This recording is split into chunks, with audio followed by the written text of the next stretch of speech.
Hey everybody, Nick here. It has been just about 6 months since the RED V-Raptor X came out. I thought today would be a good idea to sort of stop and reflect and tell you guys why I bought the camera in the first place, how my experience has been using the V-Raptor X, and would I make the same purchasing decision again today.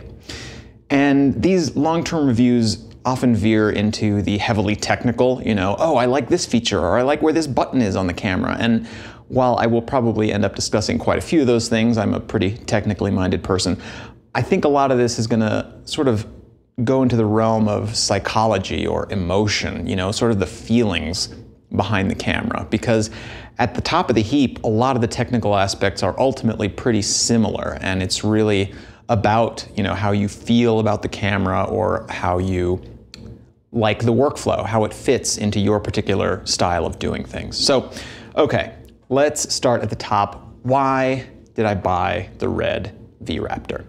And there are really sort of two avenues of reasons that I can talk about here. The first is simply that I had found myself doing a lot more video and film work as the years went on, but I didn't have any real purpose-built tools for it. I'd been using mirrorless cameras with video capabilities and sort of a hybrid mirrorless video camera, the Canon R5C. So I was kind of right up to the line, but not quite jumping in on the deep end yet. And so I figured it was time to sort of get a tool purpose-built for the job. And number two was that I really kind of wanted to make an investment in the concept of filmmaking. What I mean by that is that I knew I had this movie that I wanted to make. That's kind of what this channel is my diary of this filmmaking process. I knew I wanted to make this movie, and buying a real, legit cinema camera was kind of like a promise to myself. I am going to do this. Look, I am committing my time, my treasure, my talent to this endeavor.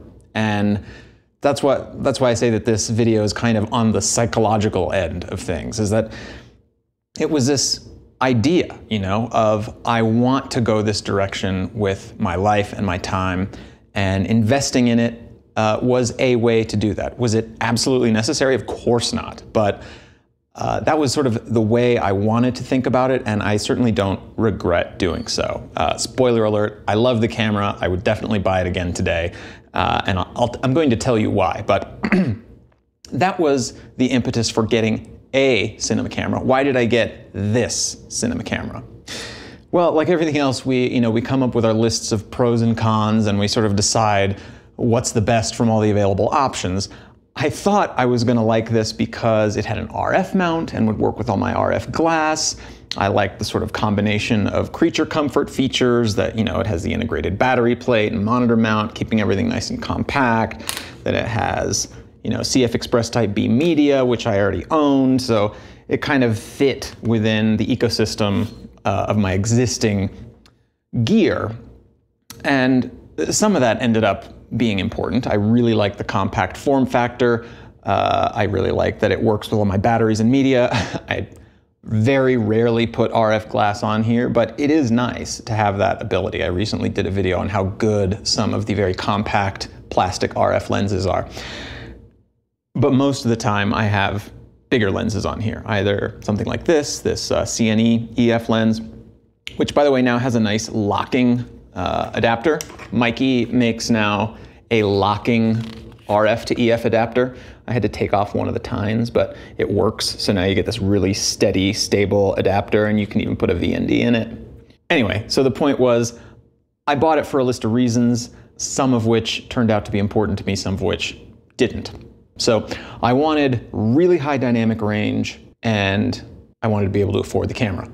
And so the V-Raptor ended up being the only option, right? So the ARRIs were a little bit out of range, but I also really like how compact this guy gets. So that's why I bought it. How has it been using the camera? In a word, fantastic. Fantastic.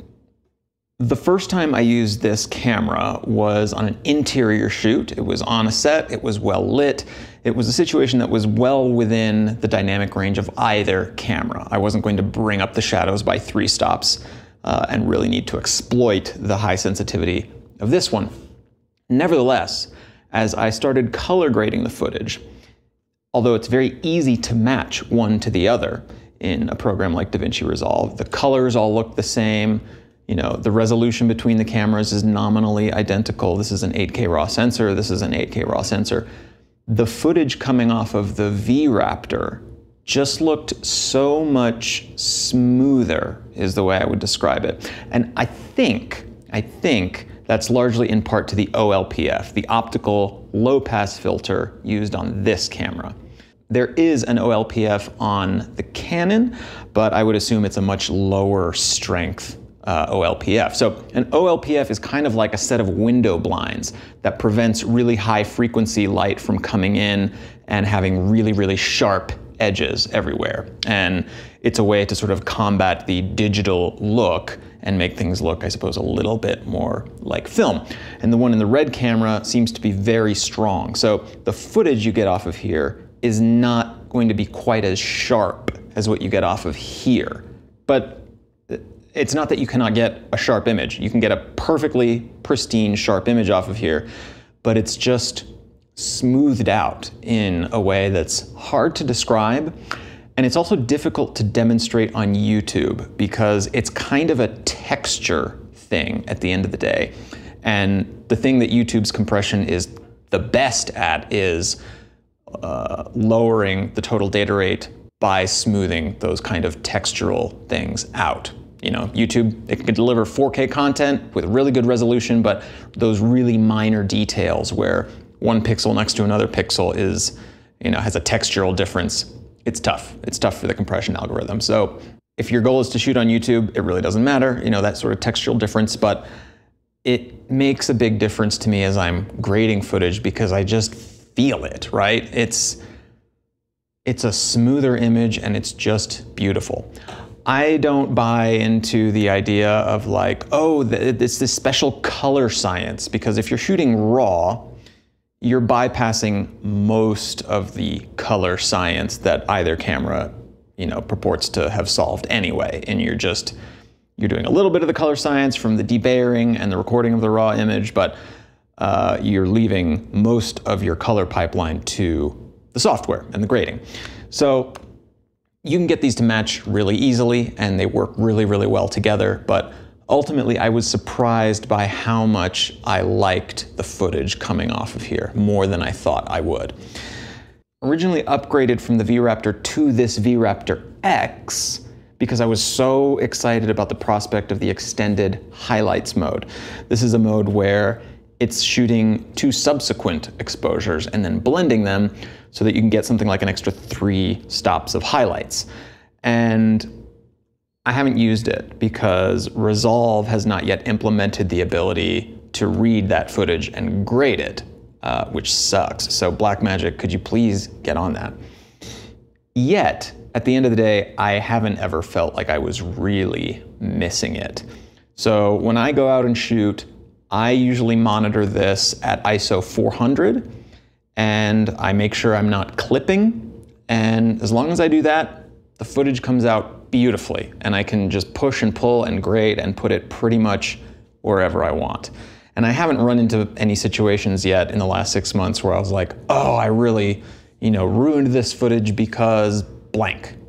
That's one of the benefits of having high dynamic range, is if you missed by a stop or two, you boost that, there's so little noise in those shadows that you can change that exposure and it'll look fantastic. I have pulled footage, I think, as much as like 3.5 stops in certain situations, which is terrible. That's me really not doing my job. But sometimes, especially with these, the Athena lenses, I totally mess up because the focus ring and the iris ring are so close and they're the exact same diameter, and I will just like yank on one and not notice, and then later realize I needed to, whatever.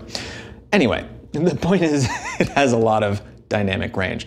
Sorry, I'm just sort of ranting and on a space here, but I've really enjoyed using the camera, especially as I start rigging it out with things like my little plastic Fantastic handles and these low monitor mounts, because it feels so fantastic in the hand. And again, this is one of those sort of like psychological things. I sort of let this become like almost like a samurai sword, you know, or a lightsaber, or a Stradivarius violin to me. I think of this as like the instrument that is the extension of myself to achieve the kind of work that I want to achieve. And as I think of it that way, it really gets me to the sort of part 3, would I make this same purchase decision today? Absolutely, right? This is a super expensive camera. It's not something you're just gonna do on a whim. But I think if I had gone for something else like a Komodo or a Kinefinity camera or some other mirrorless camera, I think I would still be wondering if I could have achieved something better if I had gotten this. I would still be eyeing this. But since I went ahead and got this, and given my experience shooting on it, I haven't had a moment in the last 6 months where I felt like, I wish I had gotten this camera instead. I don't yearn for the RE cameras. Don't get me wrong, I would love to shoot on RE cameras, but I don't feel like I'm missing anything. I don't feel like equipment is holding me back from anything. And in fact, the equipment, it inspires me to get out there because I love to get back into the editing suite and see what it looks like. And you know, at the end of the day, these cameras both turn out fantastic footage, and one is significantly more expensive than the other. But when I think about the prospect of going out and capturing footage that means something to me, I always want to reach for this camera because I know that what comes back will just be better. And I think that's what's so significant about this camera. You know, it's a combination of technical aspects, the global shutter, the fantastic dynamic range, the compact form factor that lets you rig it in so many different ways, means that you know you're gonna come home with footage that feels a certain way. And to me, that's critical because you focus on the art, you focus on the craft, you focus on what you're doing, and you know that samurai sword, that violin is gonna sing exactly the way that you want it to. So I couldn't be happier with this camera. I also think RED has a really good track record of supporting the cameras with firmware updates. I think some of their earlier cameras, like 5 years ago, 10 years ago even, weren't quite as robust. You know, people would report random shutdowns or glitches or things like that. And I've definitely seen little glitches here and there, nothing like an unexpected shutdown, but you know, sometimes an aspect of the monitoring not working the way that I'm expecting it to or something or whatever. But by and large, this camera is super, super robust and sturdy and just does what you want it to do. So I, at the end of the day, could not be happier with the V-Raptor X. Would I buy it again today? Absolutely. Is there anything on the market that I say, maybe I'll trade in the V-Raptor X and go this direction instead? I doubt it. This thing just does everything I want it to. You know, I can get the full frame look, which is just a stop of depth of field and slightly higher resolution.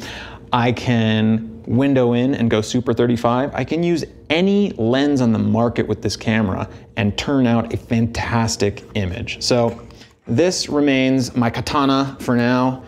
And I don't know if this was helpful or if this was just like the longest rant I've ever done. I hope you guys are having a great week and get out there and shoot something fantastic. Thanks for watching, and I'll see you next time.